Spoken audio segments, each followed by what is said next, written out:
قدر کرتا ہے. اس لیے کہتے ہیں کہ افطار کے وقت دعائیں قبول ہوتی ہیں. تضرع کا وقت ہے, عاجزی کا وقت ہے, تو دعائیں خوب کثرت سے کیا کریں. دعاؤں میں عاجزی, گڑ گڑانا, لجاجت کرنا. نبی صلی اللہ علیہ وسلم نے فرمایا دعا رو کے مانگو, اور رونا نہ آئے تو رونے جیسی صورت بنا لو, صورت بنا لو رونے جیسی. ہمارے نبی نے ہمیں, کیونکہ اللہ کے سفیر ہیں نا, اللہ کا پیغام لے کر آئے, ہر چیز میں ہمیں گائیڈ کر دیا ہے. غیر مسلم کے پاس نہ مانگنے کا طریقہ ہے, کس سے مانگنا ہے یہ بھی نہیں پتا, کیا مانگنا ہے یہ بھی نہیں پتا. کبھی ادھر جا کے مانگ رہا ہے, کبھی ادھر جا کے مانگ رہا ہے, یہ بھی نہیں پتا مانگنا کس سے, کیسے مانگنا ہے. کوئی یوں مانگ رہا ہے, کوئی کسی اور اسٹائل سے مانگ رہا ہے, یہ بھی نہیں پتا. کون سے ٹائم پہ مانگنا ہے جس میں قبولیت کا امکان زیادہ ہے, یہ بھی نہیں پتا. تو اللہ کے حبیب صلی اللہ علیہ وسلم نے ہمیں یہ بھی بتایا مانگنا کیا ہے, یہ بھی بتایا کس ٹائم پہ مانگنے کی فضیلت زیادہ ہے, اور یہ بھی بتایا مانگنا کیسے ہے, دل کی کیفیت کیا ہونی چاہیے, ظاہر کی کیفیت کیا ہونی چاہیے. تو سب سے زیادہ دیکھو,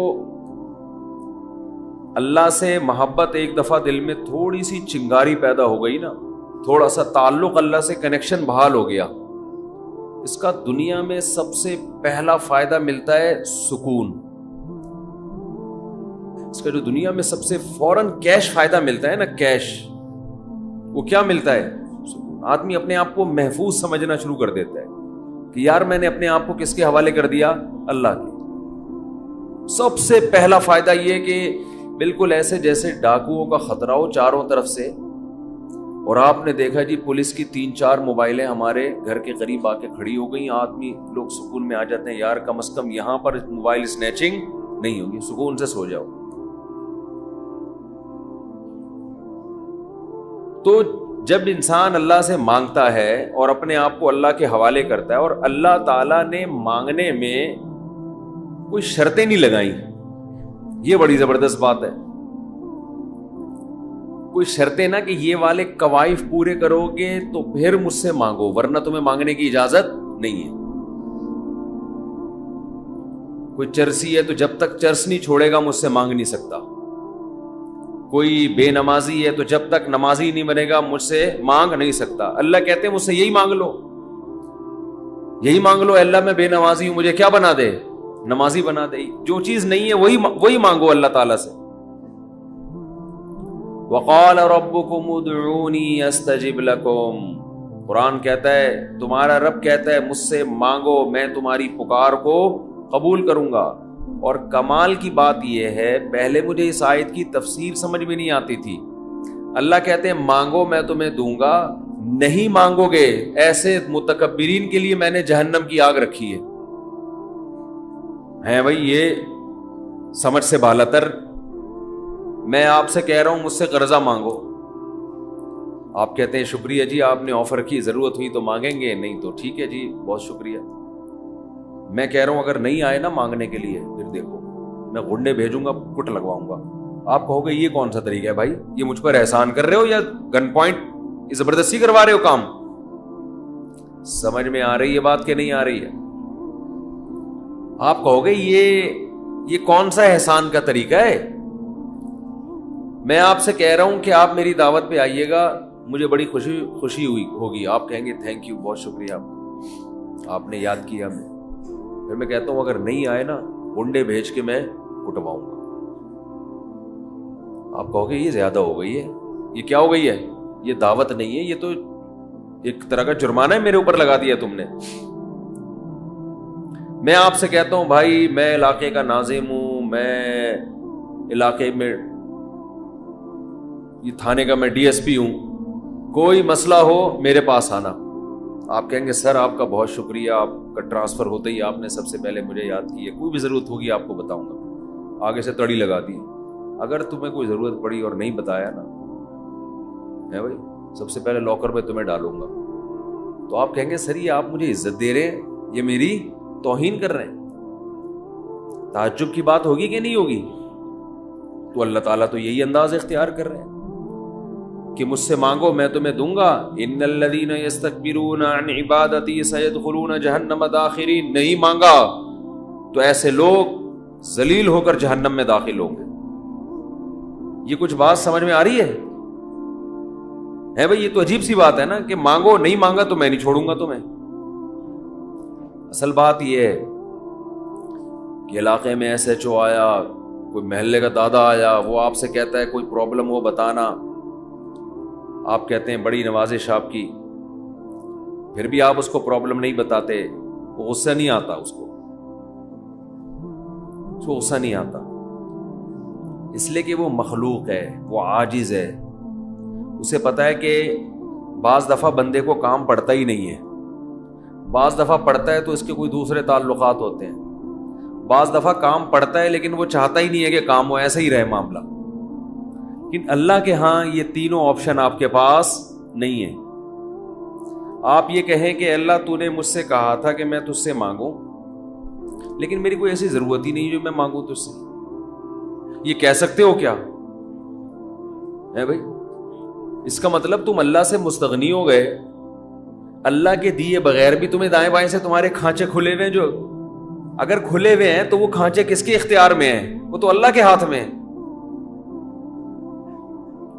آپ یہ بھی کہہ سکتے ہو کہ مجھے اس لیے مانگنے کی ضرورت نہیں کہ میرے تو سارے مسائل حل ہو رہے ہیں, میں صبح میری جاب لگی ہوئی ہے, میری تنخواہ ہے, ایک ملٹی نیشنل کمپنی میں اچھی سیٹ پر بیٹھا ہوا ہوں میں, میری سیلری گھر آ جاتی ہے, مہنگائی بھی نہیں ہے, پیٹرول بھی نئی حکومت نے سستا کر دیا ہے وغیرہ وغیرہ, تو اب تو کوئی مسئلہ ہی نہیں ہے.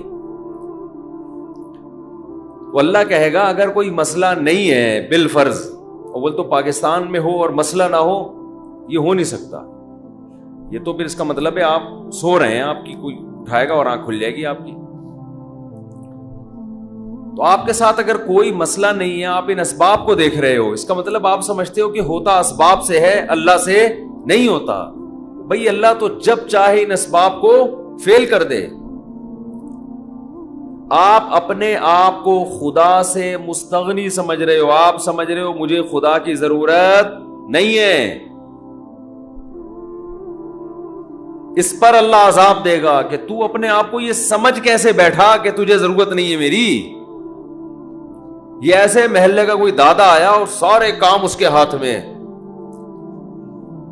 اس نے آپ سے بولا کوئی تنگ کرے تو مجھے بتانا, اور اسے پتا ہے کوئی نہ کوئی تنگ کر رہا ہے اس کو, آپ پھر بھی نہیں بتا رہے اس کو. وہ بلائے گا, بولے گا بھائی آپ کیوں نہیں بتا رہے؟ آپ کہتے ہیں بھائی کوئی مجھے تنگ کر رہا ہے تو میں برداشت کر رہا ہوں, اس لیے نہیں بتا رہا. اس پہ غصہ نہیں آئے گا اس کو. لیکن اگر آپ نے اس سے کہا کوئی مجھے تنگ کر رہا ہے, میں آپ کو اس لیے نہیں بتا رہا کہ مجھے پتا ہے کہ میرے جاننے والے ہیں, وہ مجھے بچا لیں گے, اس دادے کو غصہ آئے گا کہ میرے علاوہ کون اس محلے کا دادا ہے بھائی. آئے گا کہ نہیں آئے گا؟ تو اللہ کے سامنے ہم یہ بھی نہیں کہہ سکتے کہ اللہ یہ پریشانی ہے مجھے تنگ کر ہی نہیں رہی ہے, مجھے کوئی ٹینشن ہے ہی نہیں, یہ بھی نہیں کہہ سکتے. اس لیے نہیں کہہ سکتے کہ ہم انسان ہیں, مخلوق ہیں, اللہ کے ہاتھ میں سارے اسباب ہیں. وہ جب پریشان کرنے پر آئے گا, وہ مصیبتیں دینے پر آئے, ہم میں سے کسی میں دم نہیں ہے کہ ان مصیبتوں کو اس کی توفیق کے بغیر برداشت کر لیں. یہ ممکن نہیں ہے. اور یہ بھی ممکن نہیں ہے اس کے علاوہ کوئی وہ مصیبتیں ہم سے دور کر دے. کتنی بڑی وعید ہے دعا نہ مانگنے پر. اور جو لوگ دعا نہیں مانگتے, حقیقت یہ ہے کہ وہ اپنے آپ کو دعا سے مستغنی سمجھتے ہیں. وہ کہتے ہیں مجھے ضرورت کیا ہے. میں ایک چٹکلا سناتا ہوں نا ایسے موقع پہ. ایک آدمی اپنا گدھا بیچنے جا رہا تھا بازار میں. کسی نے پوچھا کیا کر رہا ہے؟ اس نے کہا کہ یہ گدھا میں جاؤں گا مارکیٹ میں لاکھوں کا بکے گا. کسی نے کہا کہ انشاءاللہ کہہ دے کہ اگر اللہ نے چاہا. اس نے کہا انشاءاللہ, یعنی اللہ نے چاہا کہنے کی کیا ضرورت ہے؟ گدھا میرے ہاتھ میں, نسل اس کی اچھی ہے, مارکیٹ میں گدھے کی مانگ بھی ہے, گدھے مارکیٹ سے کیا ہو گئے ہیں؟ شارٹ. اگر وہ ہماری مارکیٹوں میں آتا، اسمبلیوں میں آتا، پتہ چلتا ہے یہاں مارکیٹ سے شارٹ نہیں ہے، ہول سیل کے حساب سے ہمارے یہاں. تو اب اسے لوگ کہہ رہے ہیں کہ بھائی بول دے اگر اللہ نے چاہا. وہ کہہ رہے ہیں اللہ نے چاہا کہ سب کچھ صحیح ہے، سب کچھ صحیح ہے. مارکیٹ میں گدھوں کی ویلیو بھی ہے اور انتظار میں بھی ہیں لوگ، تو منہ مانگی قیمت پہ بکے گا. اچانک کوئی مارکیٹ میں جب پہنچا، ڈاکو آیا، گدھا چھین کے لے گیا، یا اس گدھے کو بیماری ہوئی مر گیا، اب یہ خالی ہاتھ آ رہا ہے. اسی بندے سے رابطہ ہوا، اس نے پوچھا ہاں بھائی کیا ہوا؟ کہہ رہے انشاءاللہ میں گدھا لے کے جا رہا تھا، انشاءاللہ کوئی ڈاکو آیا، انشاءاللہ اس نے چاقو نکالا اور انشاءاللہ وہ گدھا مجھ سے چھین کے لے گیا. اب بات بات پہ کیا لگا رہا ہے؟ انشاءاللہ. اس نے کہا کمبخت جب لگانا تھا تو اس وقت تو لگایا نہیں انشاءاللہ، اور اب لگا رہا ہے. تو ہم پر جب مصیبت پڑتی ہے پھر ہم کہتے ہیں یار اللہ کہاں ہے؟ تو بھئی یہ تو مصیبت سے پہلے اللہ کو پکارو. جو اللہ کو نہیں پکارتا یہ اس کی علامت ہے کہ اس کی نظر اسباب پر ہے، اللہ پر نہیں ہے. وہ سمجھتا ہے یہ جیسے کافر اسباب کو دیکھتا ہے نا، وہ تو کہتا ہے خدا کیا کر رہا ہے؟ گاڑی کے ایکسیلیٹر پہ پاؤں رکھو تو گاڑی چلتی ہے، بریک پہ پاؤں رکھو تو رکتی ہے، تو اللہ کہاں ہے؟ تو اللہ کو اگر نہیں کوئی پکارتا تو اللہ اس کا مطلب پھر یہ سمجھتے ہیں کہ یہ سمجھتا ہے کہ اس کو میری ضرورت نہیں ہے. یہ بہت بڑا جرم ہے. بات بات پہ اللہ سے دعا مانگا کرو. پیغمبروں کی کتنی دعائیں اللہ نے قرآن میں نقل کی ہیں، بات بات پہ دعائیں مانگتے تھے، بات بات پہ دعائیں یاد کریں. دعائیں، ایک کتاب آتی ہے مناجات مقبولہ، یہ نام نوٹ کر لیں. کیا نام ہے اس کا؟ مناجات مقبولہ. ہر کتاب، ہر لائبریری سے مل جائے گی، یہ جتنے بھی کتب خانے ہوتے ہیں نا.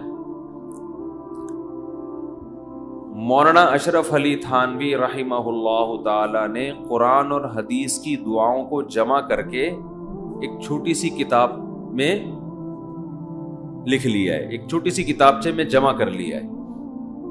قرآن کی دعائیں اور حدیث میں جو دعائیں، بہت جاندار دعائیں ہیں وہ. اچھا، دعا ایسی چیز ہے کہ جب جن الفاظ سے انسان مانگ رہا ہوتا ہے نا، وہ الفاظ بھی اس کے دل پہ اثر کر رہے ہوتے ہیں. تو انہوں نے بڑا شاندار کام یہ کیا کہ اب چونکہ دعائیں تو بہت زیادہ ہیں، ساری دعائیں قرآن اور حدیث کی آپ پڑھیں گے تو ایک ہی اتنی لمبی ہو جائے گی پھر. تو انہوں نے اس کو 7 حصوں میں ڈیوائیڈ کر دیا ہے. سمجھتے ہیں؟ ہفتے کے دن، اتوار کے دن، یہ یعنی 7 منزلیں بنا دی ہیں اس کی. اس کا ترجمہ بھی ملتا ہے، یعنی وہ دعائیں عربی میں اور نیچے اس کا ترجمہ. آپ بے شک عربی نہ پڑھیں، ترجمہ پڑھ لیں. وہ روزانہ کا معمول بنائیں. اس سے کیا ہوگا؟ آپ کو قرآن و سنت کی دعائیں یاد ہونا شروع ہو جائیں گی. وہ ایسی جاندار دعائیں، ایسی جاندار. ان دعاؤں میں آپ کو لطف آنا شروع ہو جائے گا، چسکا لگ جائے گا.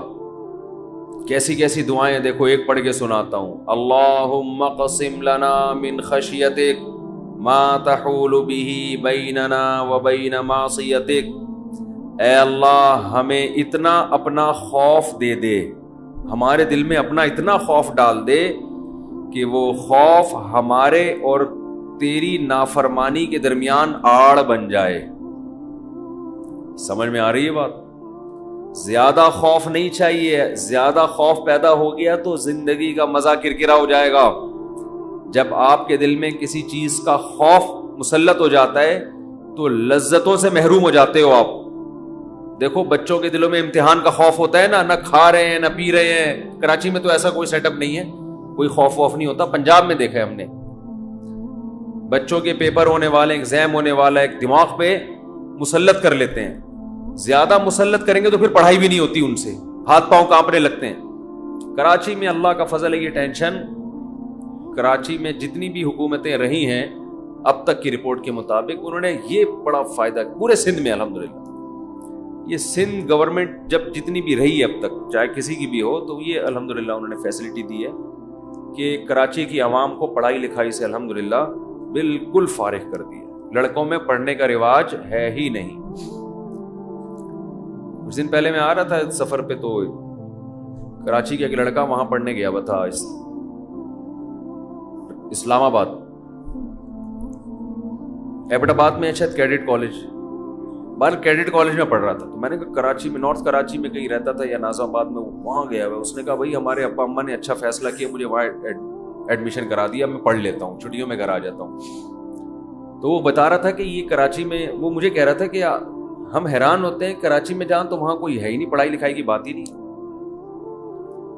کہہ رہے یہاں ہو تو ہر آدمی، میں نے دیکھا ہے پنجاب میں ہر بچہ پڑھائی کی بات کر رہا ہے، سب پڑھائی میں آگے نکلنے کی کوشش کر رہے ہیں، کچھ بزنس میں آگے جانے کی کوشش کر رہے ہیں. یہاں ہو تو پڑھے ہوئے ہیں. کراچی میں الحمدللہ پڑھے ہوئے لڑکے پوری پوری رات کرکٹ کھیل رہے ہیں، اور ہم نے بھی بیان کر کے اپریشیٹ کر دیا. وہ کہہ رہے ہیں اب ٹھپا لگے، اب تو اور کھیلو.